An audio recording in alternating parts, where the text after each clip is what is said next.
స్తోత్రం. మీ అందరికీ నా హృదయపూర్వక వందనాలు. ఈరోజు మన అంశం ఏంటంటే, దేవుడు చిన్న వాటితో శ్రేష్టమైన గొప్ప కార్యములు జరిగించాడు. మనుష్యుడికి దేవుడు ఎంతో విలువ, శక్తివంతమైన జ్ఞానము, మనుషునికి శ్రేష్టమైన జీవితం ఇచ్చాడు. కానీ దేవాది దేవుడు మనుషుని ద్వారా ఏది ఆశపడుతున్నాడు, మనుషుని ద్వారా దేవుడు ఏం కోరుకుంటున్నాడు అనేది మనుషుడు గ్రహించటం లేదు. సృష్టిలో ప్రకృతి అంతా దేవునికి ఇష్టకరముగా అనుగుణంగా ఉండడానికి ఇష్టపడుతుంది ప్రకృతి. కానీ మనుషుడు మాత్రము ఆయాస్కరంగానే ఉంటున్నాడు దేవునికి. వాడి చెడిపోయిన గుణాలు, సాతాను గుణలక్షణాలని అలవర్చుకొని, దేవుని గుణలక్షణాలు అలవర్చుకోరా బాబు అని దేవుడు మన కొరకు రక్తం చిందించి ప్రాణం పెట్టినప్పటికీ కూడా వినేవాళ్ళు వింటున్నారు, వినలేని వాళ్ళు పెడచెవిని పెట్టి ఇటో కాలు అటో కాలు, ఇటో మాట అటో మాట, ఇటో కన్ను అటో కన్ను, ఇటో మనసు అటో మనసు పెట్టుకొని దేవుని వెక్కిరింతల పాలు చేస్తున్నారు మనుషులు. ఇలాంటి మనుషుల వల్ల దేవునికి అవమానమే కానీ మహిమ రాదండి. కాబట్టి ప్రతి ఒక్కరు గమనించవలసింది ఏంటంటే, దేవుని మందిరానికి సమయానుసారంగా రావడం నేర్చుకోండి. ఫస్ట్ 8:30కి మనకి ఆరాధన ప్రారంభమవుతుంది. ఇక్కడే కాదు, ఏ సంఘములైనా కూడా ప్రతి విశ్వాసి కూడా నేర్చుకోవాల్సింది క్రమముగా మర్యాదగా దేవుని గణపరచాలి. కాబట్టి ఈ క్రమ పద్ధతిలో ఆ సంఘాల్లో ఏ టైం చెప్తున్నారో ఆ టైంకి ఒక 10 నిమిషాలు ముందే ఉండాలి. అది విశ్వాసి యొక్క, మనుషుని యొక్క దేవునికి మనుషునికి ఉన్న ప్రేమ, మరి యొక్క దేవుని గణపరిచే జ్ఞానము, అది ఆ టైంకి రావాలి. రెండోది ఏంటంటే, దేవుని మందిరంలో మీరు ఉన్నప్పుడు సెల్ ఫోన్లు మీ అమ్మ ఇటునండి, అక్కడ ఏం చూస్తున్నారు? మందిరం ఉన్నప్పుడు మీ సెల్ ఫోన్లు స్విచ్ ఆఫ్ పెట్టుకోండి, లేదా తీసుకొచ్చి ఇక్కడ అప్పగించండి. నాకు ఎవరు సెల్ ఫోన్లు ఓపెన్లు ఉండొద్దు. ఆన్లో ఉంటే వెళ్ళిపోండి. ఆ సెల్ ఫోన్ పట్టుకొని బయటగాని ఇంటికని వెళ్ళిపోండి. సెల్ ఫోన్లో పట్టుకొని మాత్రం చర్చిలో కూర్చోవద్దు, ఆన్లో ఉండొద్దు. ఒకవేళ ఉన్నా కూడా ఆన్లో ఉండొద్దు. ఇవి 2 పద్ధతులు నేర్చుకోండి. ఎందుకంటే దేవుడు సృష్టిని, ప్రకృతిని వాడుకుంటున్నాడు, కానీ మనిషిని ఎందుకు వాడుకోవడానికి ఎంతో ఆయన ప్రేమ చూపిస్తున్నా కూడా ప్రేమను గ్రహించలేకపోతున్నారు. మొట్టమొదటిగా దేవాది దేవుడు ఏది వాడుకున్నాడో చూద్దాం. ఆదికాండం 2:7 దేవుడైన యెహోవా నేల మట్టితో నరుని నిర్మించి, చాలు, మట్టిని తీసుకున్నాడు. ఫస్ట్ దేవుడు మట్టిని వాడుకున్నాడు. ఆ మట్టి మన కాలు కింద ఉన్న మట్టి, అది ఆ కాలు కింద ఉన్న మట్టి అయినప్పటికీ కూడా మనల్ని తయారు చేయడానికి దేవుడికి అవకాశంగా మార్చబడింది ఆ మట్టి. ఆ మట్టితో దేవుడు ఏది చేస్తే దానికి వంగింది ఆ మట్టి. ఆ మట్టి నరునికి ఆహార దినుసులు ఇయ్యమ్మ అంటే ఇస్తుంది ఆ మట్టి. ఆ మట్టి వల్ల మనకి ఎన్నో లాభాలు. ఆ మట్టిలో నుండి మనకి ఎంతో ఆయుర్వేదం వస్తుంది. ఆ మట్టిలో నుండి ఆహారం వస్తుంది. ఆ మట్టి మనుషునిగా చేసింది. ఆ మట్టిని తీసుకొని దేవుడు మహిమ పొందాడు. ఒక మనిషిని తయారు చేయడానికి ఆ మట్టి ఒప్పుకుంది. నన్ను సృష్టించవు కానీ ప్రభువా, నేను మాత్రము ఏ దానికి ఇవ్వను, ఈ మట్టిని నేనే ఉంచుకుంటా అన్నది ఆ మట్టి. నన్ను బాగానే 6 నెలలుగా చేసేవు, కానీ నన్ను మళ్ళీ తీసుకెళ్ళి నువ్వు పిండిని చేసి ముద్ద చేసి మెదాయించి నన్ను బాగా నలిపి కొట్టి తిట్టి అన్నీ చేసి ఒక బొమ్మను చేస్తావా? నేను చెయ్యను, నేను రాను, నేను బొమ్మగా నేను అవ్వడానికి నీకు అధికారం ఇవ్వను అన్నది ఆ మట్టి. ఇటంటే దేవుని మాటకి లోబడింది ఆ మట్టి. నువ్వేమంటున్నావు? నువ్వు రారా నా పని చెయ్యి అంటే ఏం చెప్తున్నావు నువ్వు? ఆరాధన చేస్తున్నప్పుడు ఆ సెల్ ఫోన్లు మోగ్గానే ఈ ఆరాధన మానే సెల్ ఫోన్ చూసుకోవాలి. రే అర్జెంట్ రారా, వచ్చేస్తున్నాను, ఈ ఆరాధన నిలబెట్టి వెళ్ళిపోవడమే. ఎంత ఘోరం అండి! దేవుని హృదయపూర్వకంగా తండ్రి సన్ని దిగుతూ ఉంటే ఆరాధన స్థుతులు చెల్లిస్తూ ఉంటుంటే ఈ సెల్ ఫోన్లో గేములు ఆడుకోవడం, ఈ సెల్ ఫోన్లో చాటింగ్లు చేయడం ఎంత భక్తిహీనత అది. వాక్యం వింటుంటే హలో ఇక్కడ మీ కూడా చచ్చిపోయాడు రా యాక్సిడెంట్లోని, హలో మీ వాడు మీ తాత చచ్చాడు, ఇక్కడ రా తొందరగా అర్జెంటు. మీ నాయన లేకపోతే మీ అమ్మ లేకపోతే మీ అక్క మీ చెల్లు పెళ్ళి ఫంక్షను ఫోన్లు, వెళ్ళిపోవడమే. కానీ మట్టి అలా చేయలేదు. మట్టి తను చచ్చిపోయినా, తన దేవుడు రుబ్బినా మెదాయించిన ఆ మట్టిని ఎలా పడతా అలా మెదిపినా మట్టి మౌనముగా ఉన్నదండి. ఒక విలువకరమైన మనిషిని తయారు చేసి తీర్చడానికి ఉపయోగపడింది ఆ మట్టి. మట్టిని తీసి ఒక స్వల్పమైన మట్టి, ఒక అల్పమైన మట్టి, దేనికి పనికిరాని మట్టిని తీసి దేవుడు బొమ్మగా చేశాడు. దేవుని స్తోత్రం, హల్లెలూయా. రెండవది నిర్గమకాండం 14వ అధ్యాయం 16వ వచనంలో, నీవు నీ కర్రను ఎత్తి ఆ సముద్రం వైపు. చాలు. మోషే గారికి చెయ్యి ఉంది కదా, నీ చెయ్యి ఎత్తన్నాడా? నీ కర్ర, నీ చేతిలో ఉన్న కర్రను ఎత్తు ఆ సముద్రం చూపించు. ఒక కర్రను వాడుకున్నాడు దేవుడు. ఆ కర్రకి దేవుడు శక్తినిచ్చాడు.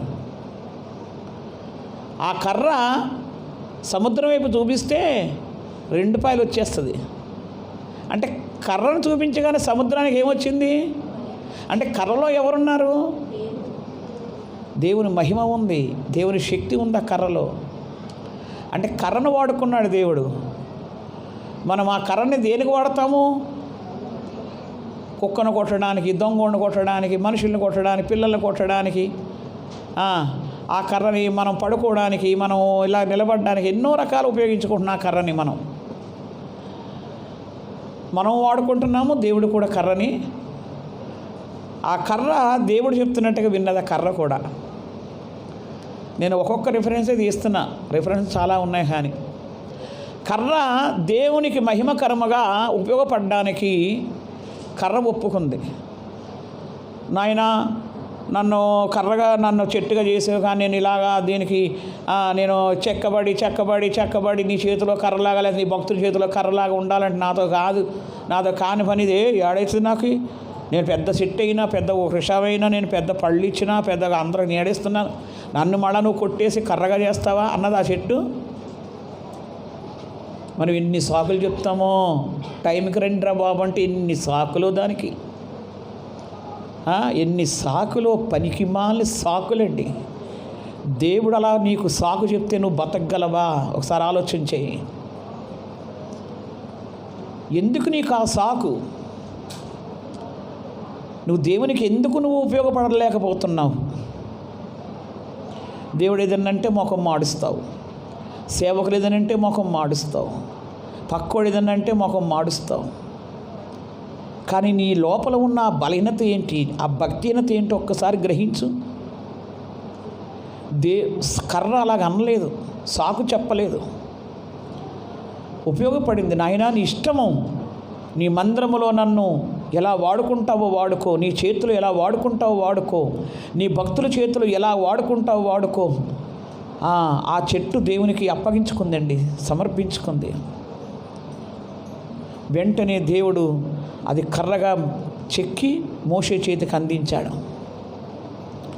చెక్కబడిన ఆ కర్ర మోషే చేతికి అందించి, మోషే, నువ్వు గొర్రెల్ని కాయడానికి వాడుతున్న ఆ కర్ర ఒకసారి ఇక్కడ పెట్టేసే అని చెప్పి ఆ కర్రకు దేవుడు విలువనిచ్చాడు, శక్తినిచ్చాడు, ప్రజ్ఞలు చేసే శక్తినిచ్చాడు ఆ కర్రని. అంతా మన చేతిలో ఉన్న ఆ కర్రకంత దేవుడు విలువిస్తే, దేవుని రక్తము, దేవుని ఊపిరి, దేవుని యొక్క శ్వాస నీ లోపల ఉన్నప్పుడు నిన్నెంత వాడుకోవాలి దేవుడు? దేవుడిని ఎంత వాడుకోవాలని ఆశపడతాడు ఆయన. ఉపయోగపడడానికి ఇష్టపడుతున్నావా? రామ్మ పలానా దగ్గర ప్రార్థన ఉన్నది, దేవుని ఘనపరచాలి, దేవుని స్తుతించాలంటే ఎన్ని సాకులు చెప్తావో. సరే, నువ్వు ఎక్కడికి రావద్దు, కనీసం పునరుత్థాన ఆరాధన, దేవుని ఆరాధించే దినమ రోజైనా నీవు త్వరపడుతున్నావా? ఆ రోజైనా దేవునికి ఇష్టకరంగా జీవించడానికి సిద్ధపడుతున్నావా? ఒకసారి ఆలోచించి, నువ్వెంత దేవునికి అనుగుణంగా ఉన్నావో, నిన్ను ఎలా వాడుకుంటాడు దేవుడు, నీ చేత ఎలాగ దేవుడు ఘనత పొందడానికి ఇష్టపడతాడైనా. అందుకే 300 మంది పాటలు పాడిన 2 స్వరాలు ఆయనకి వినబడుతున్నాయి. పాటలు పాడడమో కాదు, ఆరాధన చేయడం కాదు, నీ ఆరాధన చేస్తున్న ఆరాధన ఆయన సన్నిధికి తాకాలి. నీ స్తుతులు ఆయన సింహాసనం కదిలించాలి. నీ పాట ఆయనకి తన్మయం చెయ్యాలి. అంటే నీవు అంత ఏకాగ్రత అయిపోవాలి, దేవునితోటి అంత లీనమైపోవాలి, అంత భక్తిని సంపాదించు. ఈ కర్ర ద్వారా ఎర్ర సముద్రం 2 పాయలు అయిపోయిందండి. కర్రకు భయపడింది ఎర్ర సముద్రం. అదే సమయంలో మోషే గారు కర్ర పక్కన పెట్టి ఆయన చేయి చాపితే ఎర్ర సముద్రం 2 పాయలు అవ్వదు. దేవుడు చెప్పింది చేయడమే, కర్ర చూపించమన్నాడు అంతే. కర్ర చూపిస్తేనే ఎర్ర సముద్రం భయపడింది. కర్ర ఎందుకు, నా చెయ్యి ఉందని చెయ్యి చూపిస్తే ఎర్ర సముద్రము ఇంత కూడా కదలదు. మన ఆలోచనలు వేరుంటాయి. నేనెందుకు, నా భార్య ఎందుకు నేను వెళ్తానులే, ఆ కొడుకు ఎందుకు, బిడ్డ వెళ్తుందిలే. ఒకళ్ళెందుకు ఒకళ్ళకి పంచుకుంటారు దేవుణ్ణి గణపరచడానికి. ప్రియమైన దేవుని బిడ్డ, ప్రతి విషయం కూడా నా వంతు నువ్వు చేయి ప్రార్థన, నా వంతు నువ్వు పాడు పాట, నా వంతు నువ్వు ఇంకోటి చెయ్యి, నా వంతు నువ్వు ఇయ్యి. నేను ఇస్తున్నాం కదా దశంభాగం, నువ్వెందుకు ఇవ్వడం? నేను అవసరం లేదు, నేను ఇస్తానులే. నేను వెళ్ళాను కదా ప్రార్థనకి, నువ్వు అవసరం లేదు, ఇంట్లోనే కూర్చో. నేను తింటున్నాం కదా, నువ్వు ఆగిపోను అను. అది అనవే. నేను నిద్రపోతున్నా కదా, నువ్వు మెలకుగా ఉండాను, అది లేదు. భక్తిలో మాత్రం పంచుకుంటారు. ఊరుకుంటాడా దేవుడు? తోలు తీస్తాడు. ఎవరి రక్షణ వారిది, ఎవరి ఆకలి వారిది అన్నట్టుగా. ఎవరి ఆకలి ఎలా తీర్చుకుంటున్నారు, ఎవరి నిద్ర వాళ్ళు ఎలా తీర్చుకుంటున్నారు, ఎవరి రక్షణ, ఎవరి భక్తి వారే సంపాదించుకోవాలి. కర్ర ఎందుకు నువ్వు, దేవుడు నా చేతిలో ఉంది కదా ఈ కర్ర అని కర్ర పక్కన పెట్టి చేయి చాపితే మోషే గారు సముద్రం ఇంచు కూడా కదలదండి. దేవుడు నీకు చెప్పిన పని నువ్వు చెయ్యి. నీకు ఇచ్చిన రక్షణ అనుభవంలో నడిపించుకో. నీకు ఇచ్చిన ఆశీర్వాదాలు నువ్వు అనిపించడం సిద్ధపడిపో. నీ మనసు సిద్ధం చేసుకో. దేవుని స్తోత్రం, హల్లెలూయా. మా కుటుంబం అందరికీ ఒక్కళ్ళు వెళ్తున్నారు మందిరాన్ని, చాలు. మరి నువ్వేం చేస్తావు? ఇంట్లో ఉండి ఏం చేస్తావు నువ్వు? మా కుటుంబం అందరికీ ఒక్కడు తింటున్నాడులే భోజనం, మేమందరం పస్తులు ఉంటావు, నువ్వు ఏడు తినకుండా మాని. అది ఎందుకు చెయ్యవు నువ్వు? స్వార్థాలు. అందుకే మనుషుడు ఎక్కడున్నామంటే అక్కడే ఉండిపోతున్నాడు, అక్కడే అడిగంటిపోతున్నాడు. మనుషునికి ఆశీర్వాద వృద్ధి లేదండి. న్యాయాధిపతులు 7వ అధ్యాయం 19వ వచనంలో కర్ర ద్వారా దేవుడు ఎర్ర సముద్రాన్ని 2 పాయలు చేస్తాడు. మట్టి ద్వారా దేవుడు మనుషుని చేస్తాడు. ఇంకోటి చూద్దాం. న్యాయాధిపతులు 7వ అధ్యాయము 19వ వచనం 23వ వచనంలో 7వ అధ్యాయం 19. అట్లు నడిజాము మొదటి కావలి వారు ఉంచబడగానే గిద్యోనును అతనితోనున్న 100 మంది దండుపాలనేమో పట్టుకొనకపోయి బూరలను ఊది తమ చేతిలోనున్న కుండలను పగలగొట్టిరి. అట్లు ఆ 3 గుంపుల వారు బూరలను ఊదుచు ఆ కుండలను పగలగొట్టి. 23వ వచనం చదువుకోండి. అక్కడ మిద్యానీయులు ఇశ్రాయేలు మీదకి యుద్ధానికి వస్తారండి. మిద్యానీయులు దేవుడు చెప్తున్నాడు యెహోషువతోటి, మీరు ఎవ్వరు యుద్ధాలకు వెళ్ళకండి, మీ చేతిలో కుండలు పట్టుకురండి. కుండలు పగలగొట్టండి. ఆ కుండలే ఆ మిద్యానీయుల్లో భయం పుట్టించి వెనకపోతారు వాళ్ళు. ఎవ్వరు యుద్ధం చేయొద్దు. చదవండి, చదువుకోండి, మీరు ఇంటికెళ్ళి చదువుకోండి.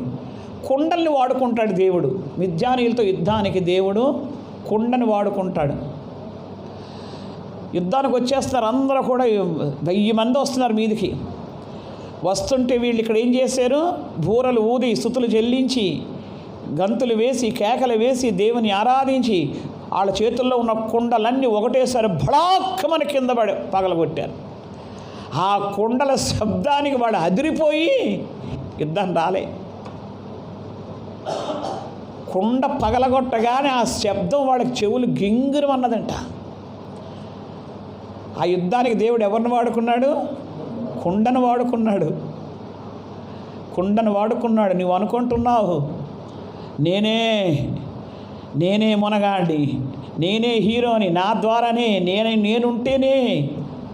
ప్రియమైన దేవుని బిడ్డ, నీ స్థానంలో దేవుడు బలహీనమైన వారిని లేపి వాడుకుంటాడు. ఆయన నీలో గర్వం ఉంటే, నీలో భక్తిహీనత ఉంటే నేను పక్కకు నెట్టి పడేస్తాడు. ఆయన నీ స్థానంలో అల్పులైన వారు నిలబెట్టుకుంటాడు, పనికిమాల వారు నిలబెట్టుకుంటాడు దేవుడు. వారిని చూసి నువ్వు అసూయపడాలే తప్ప, భయపడాలే తప్ప, పారిపోవాలే తప్ప నువ్వేమీ చెయ్యలేవు. దేవుని చిత్తం అది. దేవుని దగ్గర ఎవరో కూడా గర్వించడానికి అధికారం లేదు. జాగ్రత్త. చిన్నపిల్లలు చెప్పినా మనం వినేటట్టు ఉండాలి. దేవుని సన్నిధి అంటే వణకాలి, దేవుడంటే భయపడాలి, దైవ కార్యం అంటే వినయం చూపించాలి. ఏదైనా పని ఉంటే నాకు చెప్పండి దేవుని పని అని అడుక్కోవాలి. నేను చేస్తాను దేవుని పని అడక్కోవాలి దేవుణ్ణి. సమయం ఉంటే దాన్ని వెంటనే సద్వినియోగం చేసుకోవాలి. సమయం దొరికితే దాన్ని వాడుకోవాలి. మనం నీకు సమయం ఇస్తున్నా వాడుకోవే. నీకు సమయం ఇస్తున్నా ప్రేరేపించబడే ఒకరు ప్రార్థన చేయండి అంటే ఒకరి మోకాలు ఒకరు నువ్వు చేయలేతే ఆళ్ళమొహం ఆళ్ళమొహం లాస్ట్కి ఎవరో ఒకళ్ళు ఎత్తుకోవాలి.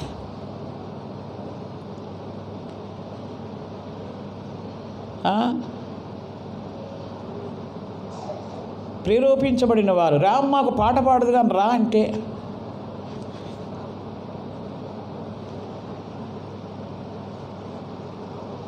ఎందుకంత సిగ్గు, ఎందుకంత భయము? సంవత్సరాలు గడిచిపోతున్నాయి కదా, ఏళ్ళు వస్తున్నాయి కదా, నీకు ముదిరిపోయిన క్రైస్తవ జీవితం వస్తుంది కదా నీ జీవితంలో. ఎందుకు నువ్వు పాడము? బతిమలాడాలి పాటలు పాడమనడానికి, సాక్ష్యం చెప్పమనడానికి, ప్రార్థన చేయమనడానికి. అందుకే చురుకైన వాడు ముందే నిలబడ్డారు. వాళ్ళు ఎత్తేసుకుంటారు పాటలు. మీరు ఆగంటారా వెనకాల పాడంటే వాళ్ళు పాడరు. బ్రతిమలాడాలి. ఎవరు బ్రతిమలాడతారండి? ఎందుకు బ్రతిమలాడాలి? నువ్వు నా కడుపులోంచి వచ్చిన బిడ్డవా, నువ్వు ఆకలితో నువ్వు ముందు సస్తావని చెప్పి నీ బతిమలాడి తల్లి తినిపించడానికి ఈ తల్లి బిడ్డల బంధం కాదు కదా ఇది. దేవునికి మనకున్న సంబంధం ఇది, భక్తి సంబంధం ఇది. భక్తిని పెంచుకోవడానికి, దేవునితో అనుబంధం పెంచుకోవడానికి నీకు నువ్వు సిద్ధపడిపోవాలి.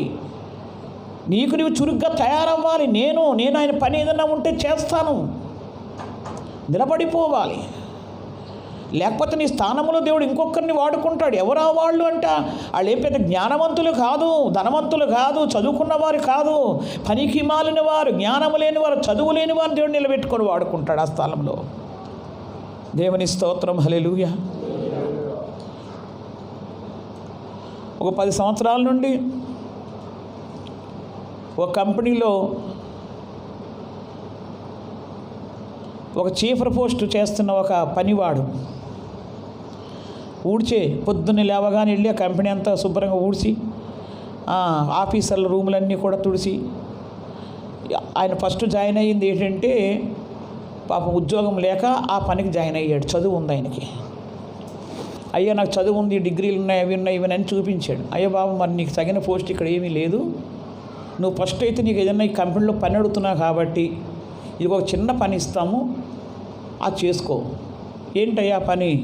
ఈ బల్లలు ఊడిసేది, బల్లలు ఊడవాలి, ఈ ఆఫీస్లో నీళ్లు తెచ్చి పెట్టాలి, ఫైల్స్ అన్నీ సిద్ధం చేయాలి, అన్నీ అందించాలి, అక్కడిక్కడ ఈ రూమ్కి ఆ రూమ్కి. సరేనా సార్, ఏదో ఒక పని సార్, తర్వాత ఇస్తారా సార్ నాకు? నీ పనిని బట్టి మేము తర్వాత నేను చూద్దాం, ఇంకెవరైనా పోస్ట్ ఖాళీ అయితే చూద్దాం. సరే జాయిన్ అయ్యాడు. అక్కడ ఫస్ట్ యజమానుడు ఆఫీసర్కు టైం చెప్పాడు. ఎవరికి? సీపర్కి ఓ టైం చెప్పాడు.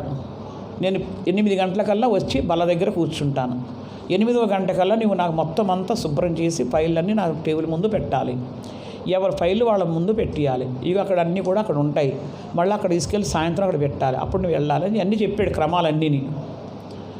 సరే అని చెప్పేసి చురుగ్గా అన్నీ తీసుకున్నాడు, సంతోషంగా వెళ్ళిపోయాడు. మరుసటి రోజు పనికి వచ్చాడు. గబాబా ఆయన చెప్పినట్టుగా అన్నీ సిద్ధం చేసేసాడు, అన్నీ విడిచాడు. గుడ్, వెరీ గుడ్, మంచి చేసావు, సంతోషించాడు. 2వ రోజు, 3వ రోజు, వారం, 10, నెల మంచిగా చేస్తాడు డ్యూటీ, ఇంక జీతం పట్టుకుపో. ఇంక 2వ నెలలో ఏం చేశాడు, 2వ నెలలో ఆఫీసర్ గారు వస్తుండగా ఈయన కూడా రావడం మొదలుపెట్టాడు. ఈయన రావడం ఏంట్రా లేట్ అయిపోయింది సార్ అని. కానీ ఏం కాదు సార్, మీరు అక్కడికి వెళ్ళి మీరు మాట్లాడి వచ్చేసరికి నేను రూమ్ సర్దేస్తాను సార్. వెళ్ళిపోయాడుగా స్పీడ్గా ఇంకా అక్కడ ఇక్కడ అన్నీ సర్దేసి, ఇంకా ఆఫీసర్ గారు ఆయన పని ఎంత ఉండదు, అక్కడికి వెళ్ళి ఒక సంతకం పెట్టి లోపలికి వచ్చేసరికి ఇంకా చదువుతూనే ఉన్నాడు. Sorry sir. సరే అయిపోయింది. 2వ రోజు అయ్యింది, 3వ రోజు అయ్యింది. ఎలాగా ఆ నెలంతా అదే పనుల మీద ఉన్నాడు. ఆఫీసర్ గారు వస్తున్నప్పుడు ఈయన రావడం. ఏంట్రా ఇంత నాతో సమానంగా నువ్వు వస్తే ఏంటి అని, అయ్యి సార్ ఏమనుకోకండి సార్, ఇంకా కొంచెం ఇంటి దగ్గర పని అది ఇది అయిపోయినా అలసిపోయినట్టు అయిపోతున్నాను సార్, ఏమనుకోకండి సార్ అని అట్లా సర్ది చెప్పుకున్నాడు ఆ నెల అంతా. సరే 3వ నెలకు వచ్చాడు. 3వ నెలకు వచ్చేసరికల్లా ఆఫీసరు వచ్చిన తర్వాత ఆయన రావడం మొదలుపెట్టాడు. ఆఫీసర్ వచ్చిన తర్వాత రావడం మొదలుపెట్టాడు. ఒక్క 2-3 నిమిషాలు వెనకాతలో రావడం మొదలుపెట్టాడు. వచ్చేసరికి ఇంకా రాలేదు. నీ వెనకాలనా సార్, నీ వెనకాలే ఉన్నాను. ఇదేంట్రా వెనకాల, ఇంతకుముందు ముందున్నావు, తర్వాత పక్కన ఉన్నాడు, ఇప్పుడు వెనకాల. మళ్ళా సారీ అనుకుంటా మళ్ళా అన్ని రూము సర్దడం మొదలుపెట్టాడు. ఇలాగైతే నేను డిస్మిస్ చేసేస్తాను అసలు సార్ అట్లా అనకండి సార్. అట్లా ఓ సంవత్సరం అయిపోయిందండి. సంవత్సరం అయిపోయినాక సారు లోపలికి వచ్చి తర్వాత ఒక అరగంట రావడం మొదలుపెట్టాడు. ఆయన అరగంటకి ఈలోగా ఈ సారు వచ్చి ఏం చేస్తున్నాడు చూసుకుంటాడు, ఊరుకుంటాడు. ఈయన మండి పడతా ఉంటుంటే సార్ మీ కాలు మొక్కుతా సార్, ఈలోగా నాకు అదే ఇది ఏదో సాకు చెప్పి ఎలాగైతే బతిమలాడి, ఈ బతిమలాడడంలోని ఈ సారికి పాపం అనే ఒక ఏదో పక్కనే ఉంటుంది కదా ప్రేమ, దాంతో సరేనరా ఏంట్రా మరి లేట్ ఇలా చేయకరా, ఏం లేదు సార్ నేను కరెక్ట్ చేసేస్తాను సార్ ఒక్క విషయం సార్, నన్ను సూపర్వైజర్ పోస్టులో ఎప్పుడు పెడతారు సార్, ఇప్పుడు ఇంక సార్ ఏమైపోవాలి, నెత్తి కొట్టుకొని ఒరే నీకు ఈ సూపర్ పోస్టే సరిగ్గా చేయడం క్రమం లేదు నీకు, ఇంకా సూపర్వైజర్ పోస్ట్ నీకు ఎప్పుడు ఇస్తారు, ఎప్పుడు నీకు అర్హత ఉందా సూపర్వైజర్ పోస్టులో నువ్వు నిలబడ్డానికి, దీనికే నువ్వు టైం పాటించట్లేదు. సూపర్వైజర్ అంటే ఎన్ని బాధ్యతలు కలిగి ఉండాలి, దీనికే నువ్వు క్రమంగా రాలేవు. నీ దగ్గర సర్టిఫికెట్లు ఉంటే నాకెందుకు, అయ్యి సారు నేను సర్టిఫికెట్ చదువు ఉంది, అది నువ్వు ఎన్ని ఉంటే నాకెందుకు, నువ్వు ఎన్నుంటేనే ఈ చిన్న పోస్టులోనే నువ్వు క్రమం టైం పాటించట్లేదు, ఈ పెద్ద పోస్ట్ ఏం అప్పగించాలరా నీకు, ముందు ఇందులో కరెక్ట్ బాధ్యత కలిగి చెయ్యి పని, ఇంకొకసారి నా వెనకాతలు నువ్వు వచ్చేవంటే లేట్ చేసేవనక నీ తీసి పడేస్తాను నేను, జాగ్రత్త అని గద్దించి ఆయన్ని ఎల్లగొట్టడం జరిగింది. ప్రియమైన దేవుని బిడ్డ, అది లోకస్తులు కాబట్టి వాడిని తీసేసి ఆ స్థానంలో ఇంకొకరిని పెట్టుకొని ఆఫీసర్లు వెంట తీసి పడేసారు, అంత లేట్ చేయరు.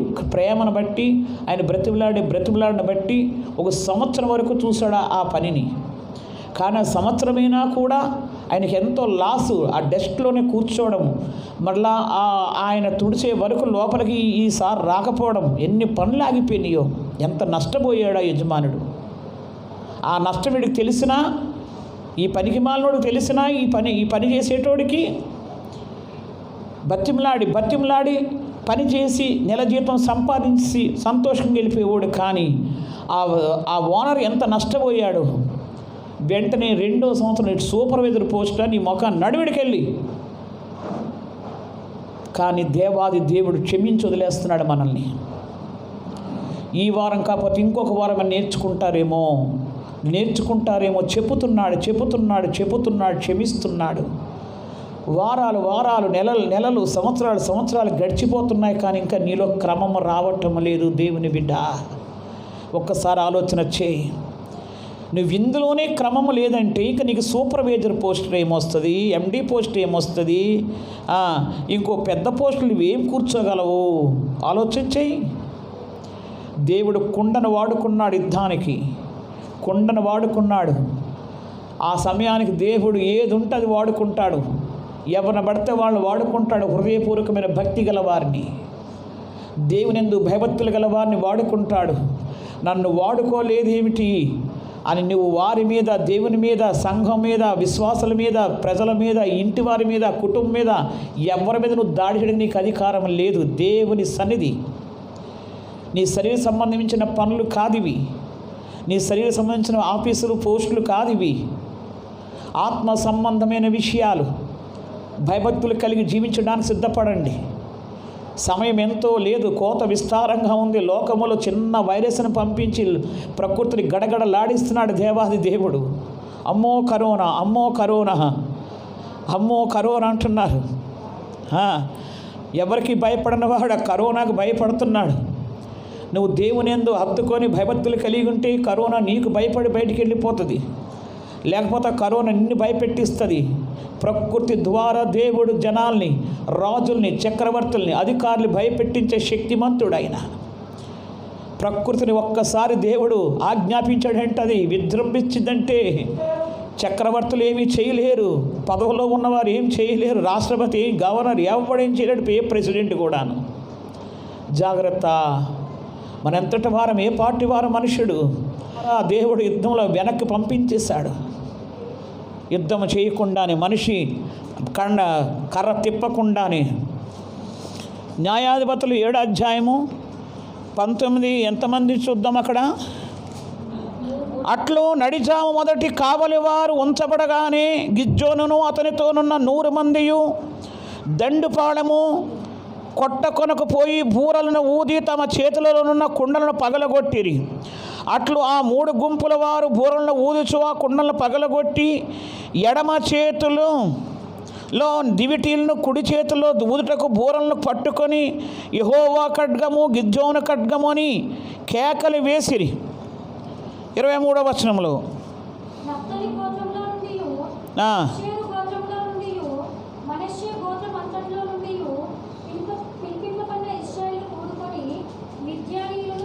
తరిమిరి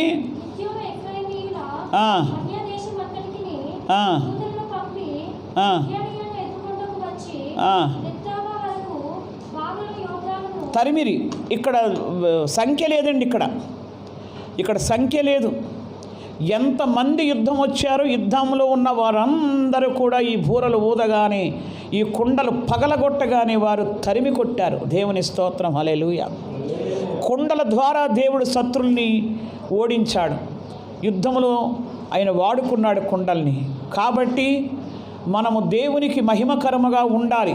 మన శత్రువు మనకు దూరముగా పోవాలంటే నీవు దేవుని చేతిలో నువ్వు ఓ కుండవలే వాడబడాలి. దేవుని స్తోత్రం, హల్లెలూయా.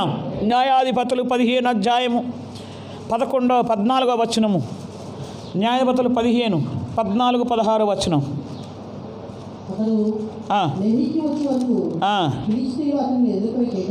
అవిగా యెహోవా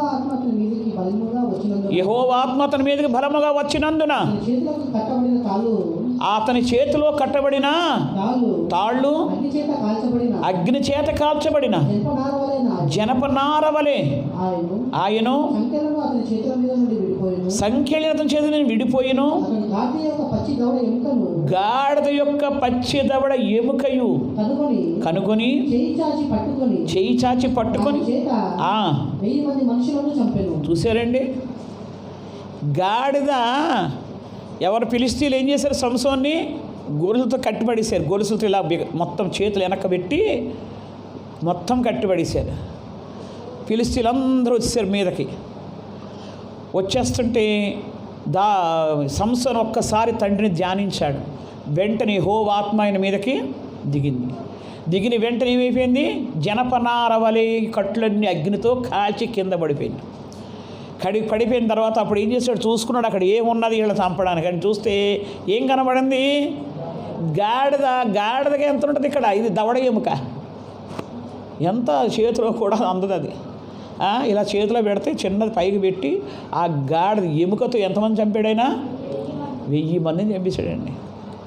పచ్చి దవడ, గాడిద దవడ ఎముకతోటి. గాడిద దవడ ఎముకను దేవుడు ఆ టైంకి వాడుకున్నాడు. అక్కడ సంసోన్ ఏం కనబడుతుంది అక్కడ? ఆ సమయానికి దేవుడు అక్కడ పెట్టాడు అంత, అది దాంతో యుద్ధం. అంటే దేవుడు అనుకుంటే ఏదైనా మనకేదో పెద్ద కనబడుతుంది భూతంలాగా. దేవుడు అనుకుంటే దాన్ని తీసి పడేసాడు దాన్ని.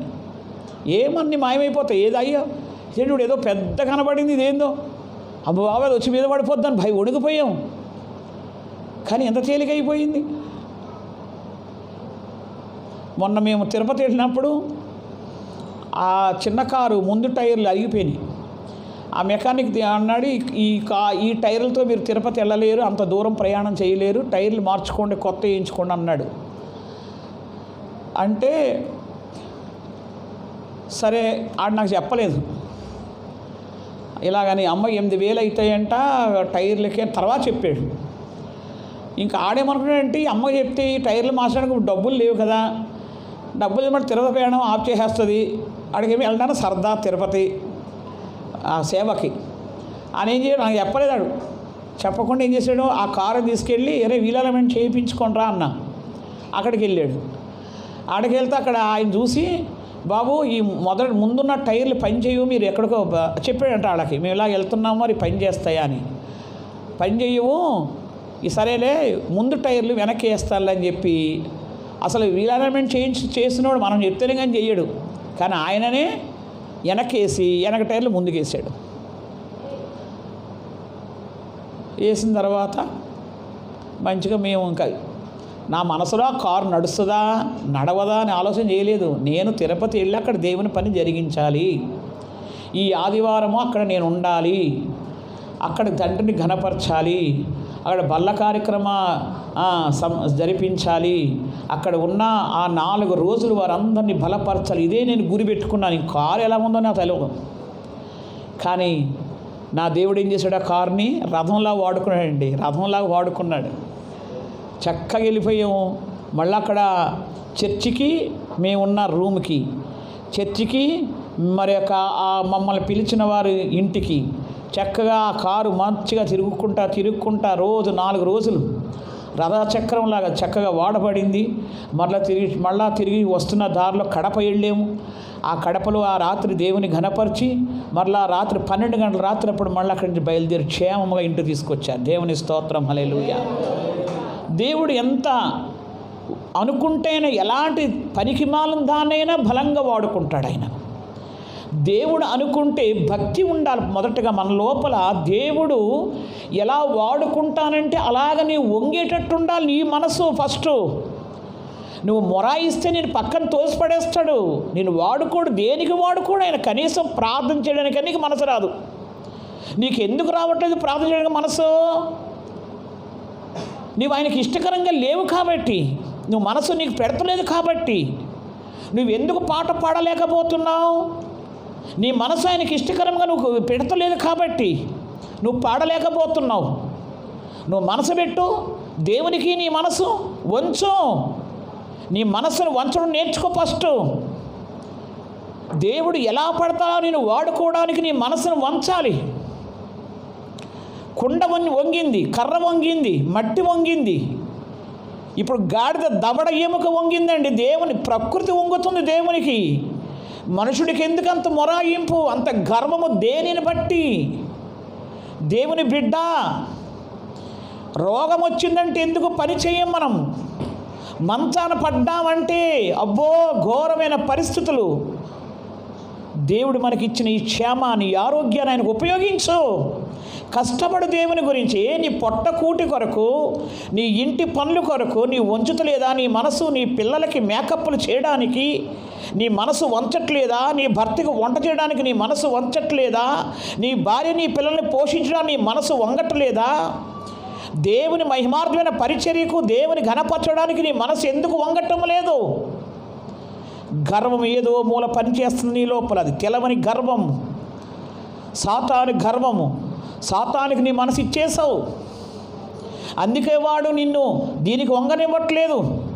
నీ పిల్లల కొరకు, నీ భార్య కొరకు, నీ భర్త కొరకు, నీ కుటుంబం కొరకు ఎంత మనసులు వంచి నువ్వు పని చేసినా, రెస్ట్ లేకుండా, విరామం లేకుండా చేసినా దానివలన నష్టాలే కానీ లాభాలు ఉండవు. ఏం లాభాలంటే ఆర్థికంగా ఏదైనా రాళ్ళు సంపాదిస్తావేమో, ఆ రాళ్ళు నీ సావుకాడికి రావు కదా.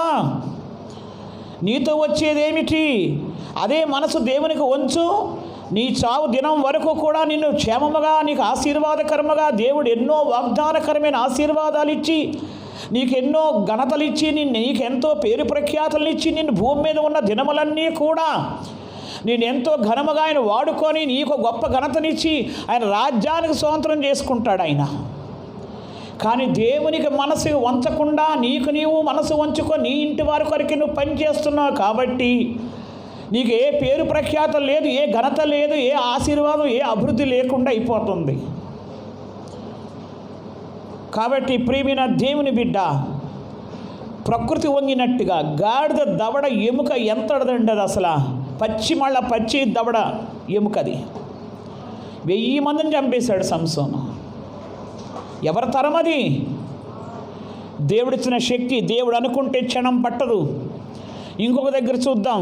1 సమూయేలు 17వ అధ్యాయం 49వ వచనములో తన సంచిలో చేయి వేసి అందులో నుండి రాయి ఒకటి తీసి వడిసెలతో విసిరి ఆ ఫిలిష్తీయుని నుదుట కొట్టెను. చూసారా?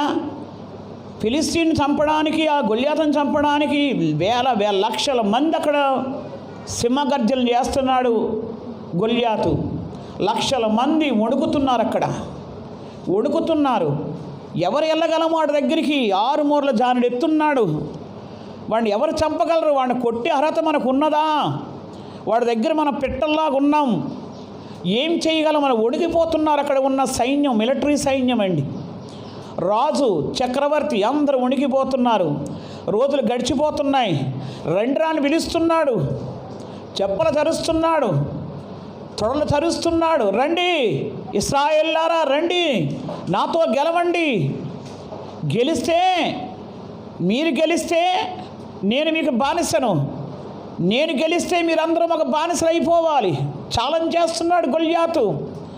లక్షల మంది ఉన్నారు సైన్యం. ఎవరికి దమ్ము సరిపోవటం లేదు. దేవుని బిడ్డ, ఒకసారి ఆలోచన చేయి. నీ యొక్క వచ్చిన శ్రమను నువ్వు జయించడానికి శక్తి సరిపోదు. నీకు వచ్చే శత్రువు, నీకు వచ్చే ఆయుధము నీకు సరిపోదు. శక్తి, నీ జ్ఞానం సరిపోదు. నీవు ఎదిరించలేవు, జయించలేవు. ఇగో దేవుని యందు భయభక్తులు కలిగిన వాడు, దేవుని యందు ఆశ కలిగిన వాడు, 12 ఏళ్ల వయసు గలవాడు వచ్చాడండి అక్కడికి. 12 ఏళ్ల వయసు, దేవుని యందు భయభక్తులు కలిగిన వ్యక్తి ఒకే ఒక రాయిని తీసుకున్నాడు. రాయితో లక్షల మంది వణికిస్తున్న ఆ యొక్క శత్రువుని ఒకే ఒక రాయితో చంపబడేశాడు. దేవుని స్తోత్రం. చప్పటి కూడా చూద్దాం. హల్లెలూయా, హల్లెలూయా, హల్లెలూయా. లక్షల మందిని వణికిస్తున్న ఆ యొక్క ఎవరైనా గొల్యాతుని, దేవుని యందు భయభక్తులు కలిగిన కుమారుడు, దేవుని యందు ఆశ కలిగిన కుమారుడు, చిన్నతనములో నుండే దేవుని సన్నిధిని వెలుగుచున్న కుమారుడు ద్వారా దేవుడు మహిమ పొందాడు. ఆ కుమారుడు ఏం చేయలేదు, ఒకే ఒక్క రాయిని తీసుకున్నాడు. ఒకే ఒక్క రాయి, ఒక్క రాయి చాలు నీ శోధన తొలగించడానికి.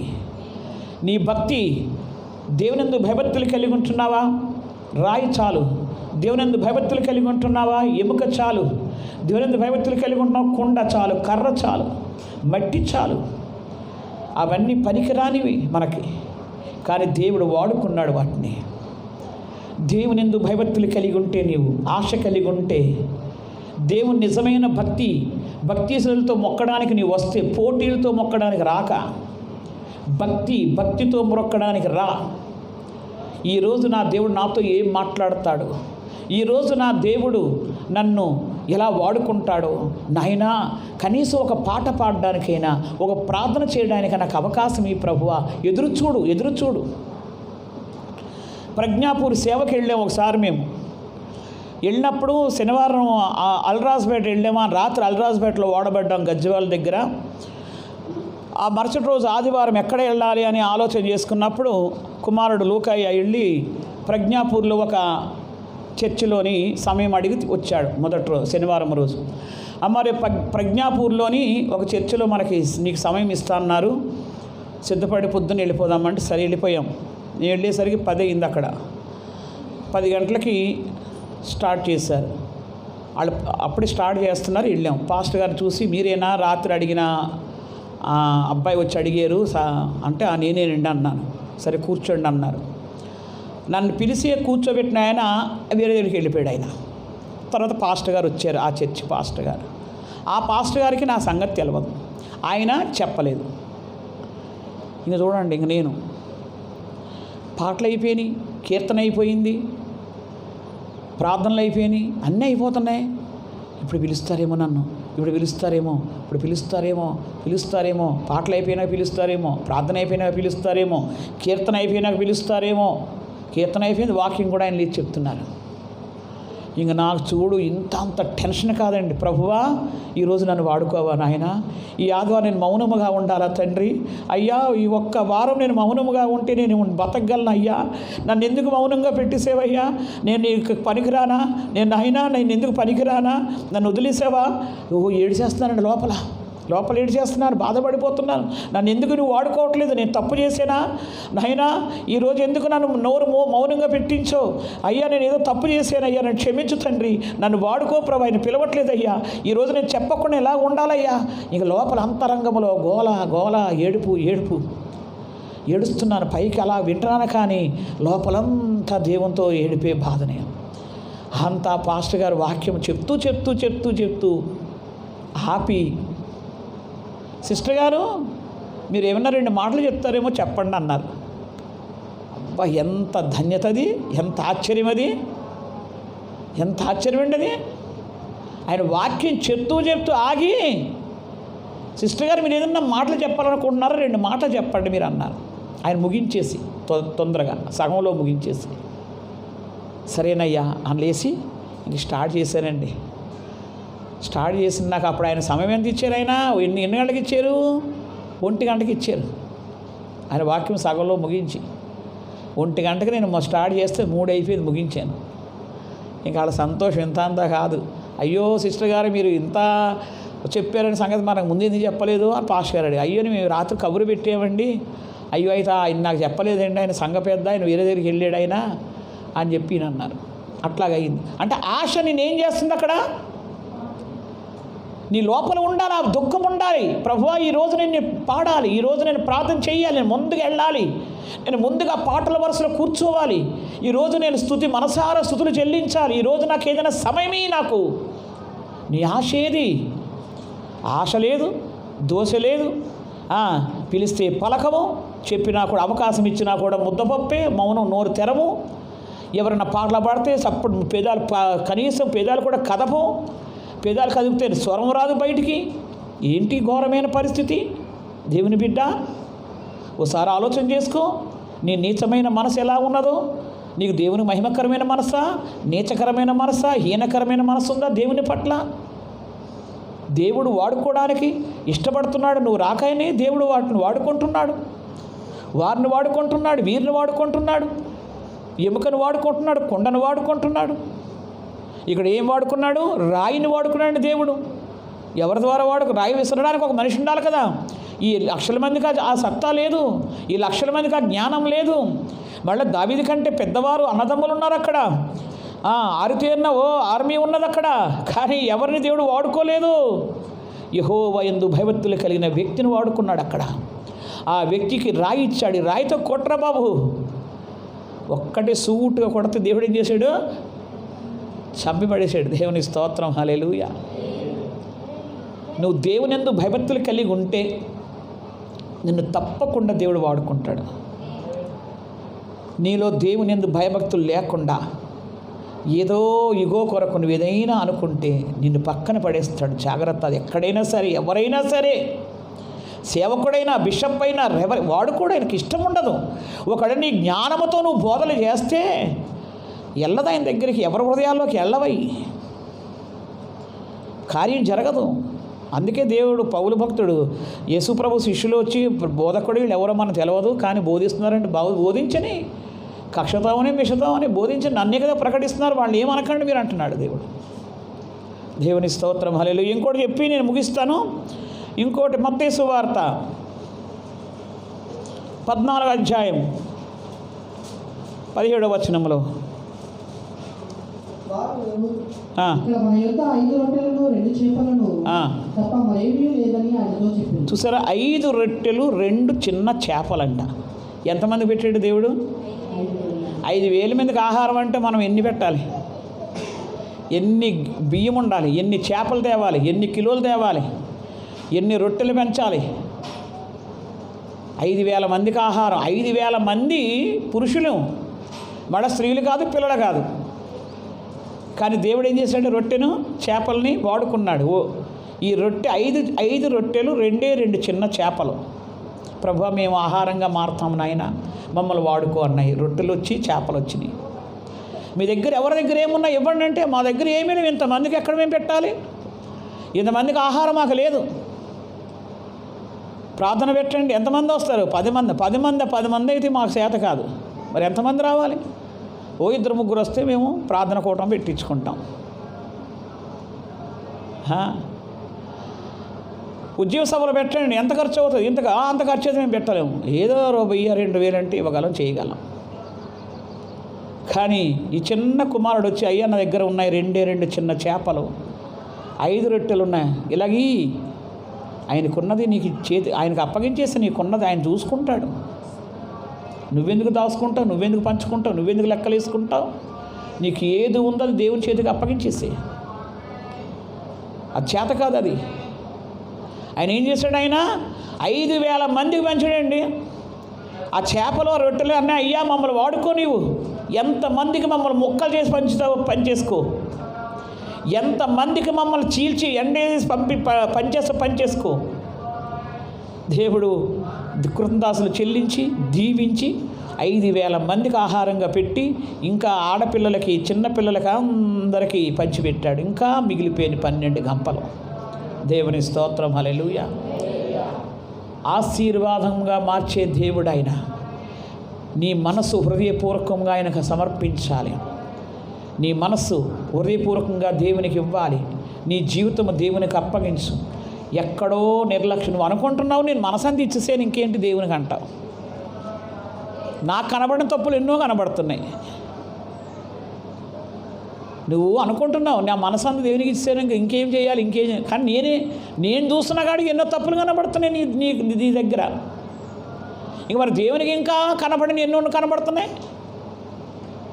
ఒట్టిదే మనం భ్రమపడి మనల్ని అలాగా సాతానుగాడు, నువ్వు చాలా భక్తురాలువే, నువ్వు చాలా భక్తుడివే, నీలో ఏం తప్పు లేదులే, నీలో దోషం లేదు అని ఆడేం చేస్తున్నాడు? మనల్ని కప్పేస్తున్నాడు. మనలో ఉన్న ఎంత నటన, వేషము, గర్వముతో నిండిపోయిందండి. ఈ వాక్యాలు వింటున్న మనము దాన్ని ఏం చేయాలి? సరిచేసుకోవాలి, బయటకు పడేసేయాలి. ప్రభువా నిజమే, నాలో ఈ విషయంలో గర్వం ఉంది, ఈ విషయంలో నిర్లక్ష్యం ఉంది, ఈ విషయంలో సోమర్తనం ఉంది, ఈ మాటలు ఈ దోషం ఉంది, అయ్యా నన్ను క్షమించు. ద్రాక్షారసాన్ని లాస్ట్గా దేవుడు చెప్తున్నాడు. ద్రాక్షారసాన్ని దేవుడు ఏం చేశాడు? నీళ్ళని ద్రాక్షారసంగా మార్చాడు. నీళ్ళని మార్చాడు. రంగును రుచిని మార్చేస్తాడు. యోహాను సువార్త 2వ అధ్యాయంలో రంగుని రుచిని మార్చేసిన దేవుడు ఒక్క నీళ్ళను వాడుకున్నాడు. నీళ్ళు చాలు. ఆయన నువ్వు అనుకుంటున్నా ఇంట్లో ఏమీ లేవనుకుంటున్నావు, ఉన్నాయి. అవన్నీ నీకు కనబడవు. నీకు ఏది రాదనుకుంటున్నావు, ఉన్నా నీకు అన్నీ వచ్చును, నీకు కనబడదు. ఎప్పుడు కనబడుతుంది? నీకు అన్నీ ఉన్నాయి, నీకు అన్నీ వచ్చన్న సంగతి ఎప్పుడు తెలుస్తుంది మనకి? ఎప్పుడు తెలుస్తుంది? నీవు దేవుణ్ణి హత్తుకోవాలి. దేవుని హత్తుకున్నప్పుడు నీలో ఏం కావాలో నీకు అన్నీ నీలోంచి దేవుడు బయట తీస్తాడు. నీ ఇంట్లో మరుగైపోయినవన్నీ మళ్ళీ సమృద్ధిగా నింపేస్తాడు. అన్నీ నీకు దేవుడు ఇచ్చేస్తాడు. దేవుని స్తోత్రం, హల్లెలూయా. నీకు ఏది లేదనుకుని అనుకోవద్దు, బాధపడద్దు. నీకు ఏది రాదన్ను బాధపడద్దు. నువ్వు ఉపయోగించు నీ శక్తిని, నీ సమాధిని, హృదయాన్ని, మనసుని ఆయనకి ఇచ్చేసి ఉపయోగించు. నీకు అన్నీ వచ్చును. ఇప్పుడు నాకు ఏం రాదన్నాడు కూర్చుంటే డ్రైవింగ్ వస్తుందా? నేర్చుకోవడానికి ట్రై చేశాడు, వచ్చింది. వస్తే ఇప్పుడు ఏం చేస్తున్నాడు? తిప్పుతున్నాడు ఎక్కడెక్కడో. రాదని మూల కూర్చుంటే, నేను కూడా డ్రైవింగ్ రాదని నేను కూడా మూల కూర్చుంటాను కాబట్టి నాకు రాదు. నేర్చుకుంటే పక్కన పడేసి నేను కూడా పోతా. టైం కాడ రాలేదా చూస్తే ఇంత టైంకి పక్కన పడేసి ఒక్కదాన్ని వేసుకుని పోతా. కానీ ఎందుకులే అంత టెన్షన్ నాకు అన్నీ నేను కాస్త ఆగుతున్నా. ఇప్పుడు ఈయనకి కెమెరామ్యాన్కి ఇది వచ్చినా అసలు ఫోను ఫస్ట్లో స్టార్టింగ్ లేదా అది కొట్టడమే రాదు. ఇప్పుడు ఎడిటింగ్ చేస్తున్నాడు. ఎందుకు? మనసు దేవునికి ఇచ్చినప్పుడు, పని చేయాలని ఆశ కలిగినప్పుడు నీకు నేర్పిస్తాడు ఆయన. ఆశ ఉండాలి ఫస్ట్ నీలో. ఆ ఆశ లేకపోతే నిన్ను పక్కన పడేసి ఇంకొకరిని దేవుడు వాడుకుంటాడు. దేవుని స్తోత్రం, హల్లెలూయా. ఇప్పుడు దేని ద్వారా దేవుడు వాడుకున్నాడు? దేని ఉపయోగించుకున్నాడు ఆయన? మట్టిని ఏం చేశాడు ఆయన? ఇంకా కర్రను రెండు పాయలు చేసి పడేసాడు. కుండని ద్వారా ఏం చేశాడు? మిథ్యానీయుల్ని తరిమి కొట్టించాడు. గాడిద దవడ ఎముకతో 1000 మందిని చంపించాడు. ఇంకా రాయితో గొల్యాతుని ఒక దెబ్బకి, ఒక్క ఏటికే లక్షల జనాంగాన్ని వణికించేస్తున్నాడు. ఆ గొల్యాతు లక్షల జనాల్ని ఒక్కటే దెబ్బ. రాయి తీసుకొని ఒక్కడ కొడితే, మనం రాయి తీసుకొని ఒక్కడ కొడితే పంది అంటది అంతే, సున్నత తగులుతుంది దానికి. కానీ అదే దేవుడి శక్తికి మనలో దేవుడి శక్తి ద్వారా కొడితే దెబ్బకి అక్కడే 2 ముక్కలు అయిపోతుంది. శత్రువు క్షణం పడుతుందండి మనకు. బాబు వీళ్ళు వస్తారు, వాళ్ళు వస్తారు, వీళ్ళు వ్యతిరేకంగా వాళ్ళు వ్యతిరేకంగా మాట్లాడుతున్నారు, వీడు శత్రువు వాడు శత్రువు, మనకు అన్ని భయంకరంగా కనబడుతుంది. కానీ దేవుణ్ణి అక్కడ దింపితే ఆ శత్రువు మనకు ఎలాగైపోతాడంట? వస్త్రంగా మారిపోతాడంట. వస్త్రంగా అద్భుతాలు చేసే దేవుడు ఆయన. మన దగ్గర ఉంటుండగా మనం ఉపయోగించుకోవట్లేదు ఆయనను. అందుకే ఆయన మనల్ని కూడా ఉపయోగించుకోవటం లేదు. నువ్వు అనుకుంటే చాలా భక్తి, నేను చాలా ఇది అది అనుకుంటున్నా. 12 అయిపోయింది. దేవుడి మాటలు దీవించిన గాక. మనం బల్ల కార్యక్రమం ఉన్నది కాబట్టి మనం ముందుకెళ్దాము. దేవుడి మాటలు దీవించి మనము దేవునికి ఉపయోగకరంగా వాడబడేలాగా, మనల్ని కూడా ఆయన వాడుకునేలాగా మనం అందరము కూడా ప్రభువుకి ఇష్టకరమైన జీవితాలు జీవించి ఆశ కలిగి ఆయన ఆశీర్వాదాలు అనుభవించుదాం. హల్లెలూయా.